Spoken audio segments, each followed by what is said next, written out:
earthly terms, because it is so supernatural. It's so unearthly.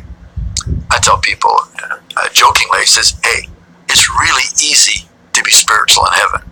You're not going to have bad people doing bad things. You're not going to have bad mood swings. And they can say, isn't it going to get boring? No.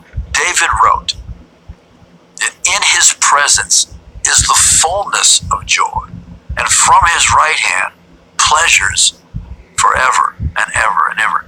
How much could there be? There will be an endless revelation of God's goodness and God's pleasure, on and on and on. And we don't think in those terms, because when we're here, we have boxes, compartments, and limits on everything. But in heaven and in God's presence and who God is and who you can be when you're united with God is unlimited. That's why we call it mysteries. Mysteries, the secret things, are for those people who have come to know Him in relationship. In Mark chapter 4, which is the parable of the sower, Jesus had been to this one region once before, and at that time He did all kinds of signs and wonders. So He came again, and now the crowds were so large that He actually got in a boat and pushed back to create a little space between Him and the crowd may have crushed Him. And He told them the parable of the sower. And there were 4 conditions. 1, first a bird comes and steals it. Number 2, the plant comes up and the sun burns it and withers away. 3, it grows and matures, and then it's ready to bear fruit, but thorns and thistles come up and choke it out. 4, it falls into good soil where it bears fruit 30, 60, 100-fold. He does this teaching, and all the people says, and everybody left, except the disciples and the other followers. And He said to them, to you, it's been granted to comprehend, to understand, to come into a relationship with the mystery of the kingdom. These things that I'm going to tell you are mysteries. I never heard of such things. No one ever told me these things. But the mysteries began to produce life, and out of this life comes new life. Now people say, tell me, what was it like? I can only say it is the highest high, that the frequency of your spirit is looking for the frequency of God's Spirit. It's like in the old days when we used to have radios that you'd have to tune and find the right signal, and you get it close and then bang, you get it right on. Well, God has put, Scripture says, Ecclesiastes, He has set eternity in your heart. Everybody's looking for that signal, but there's such an opportunity to substitute other pleasures and other things for the things that will really mean the most to you, will really affect you most. As I was standing in God's presence and say, well, how long was it? It's as if it was eternal. It could have been a million years. What opened before me was a large open vision that was more than a vision. It wasn't like a flat screen TV, which I wish I had the dimensions for. I could have invented it before the other people did. But it was more like a 3-dimensional hologram. And I was seeing from the moment of the accident, for about 6.5 years in the future, people I had never met, yet I felt like I was having a relationship with them. I saw the whole explosion of the whole drug culture, how there was some really negative things about that. I saw the whole importance of music.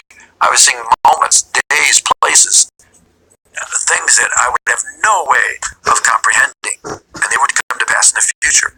Most of it seemed chronological. Some of it then was a little bit out of sync. I saw my wife 5 years before we met. I saw the first house that we were going to live in. It was a little farmhouse in Ohio. And I remember I was standing by this rusty gate and I had my arm on it. And I could feel the sunlight on my arm. And I could smell the lilac bushes that were growing there. And I turned and I saw this pretty blonde woman walking towards me. And there was this sense of peace and wonder. And this was 6 years. This was going to happen 6 years in the future. And I saw myself with a small group of people coming down a tropical mountaintop. And I noticed that there was talking. And suddenly I was drawn into the matrix of the vision right up close. And it was me talking. And I was saying, so this is paradise.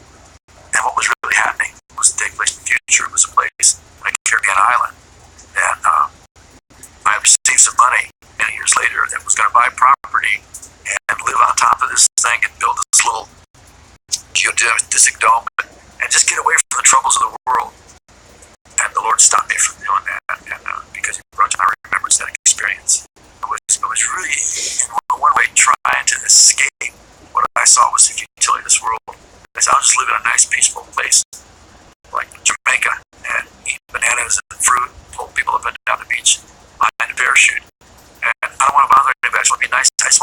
and be nice to everybody.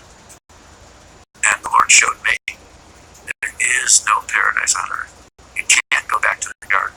If you don't have the kingdom of God in you, you'll never find it anywhere. The Lord shut that down. And I was drawn into the intensity of that vision. Just like when I saw that, the outer darkness, it was as if I was already experiencing it. But when I cried out and said, God, I'm sorry. I want to be alive. Give me another chance. God heard me the moment I did it. But the reality of experiencing the cleansing in the third heaven was something He allowed me to experience that I can take back. What perfect love really is. What total forgiveness really is. What having your sins washed away where you're as white as snow is a reality. It is not religious language. It's a living reality that I actually experienced and now I understand. And I believe everybody needs to have a personal encounter. You don't have to have a near-death experience. You don't have to come to some kind of crisis. Everybody needs a personal, not a second-hand, but a personal encounter with the love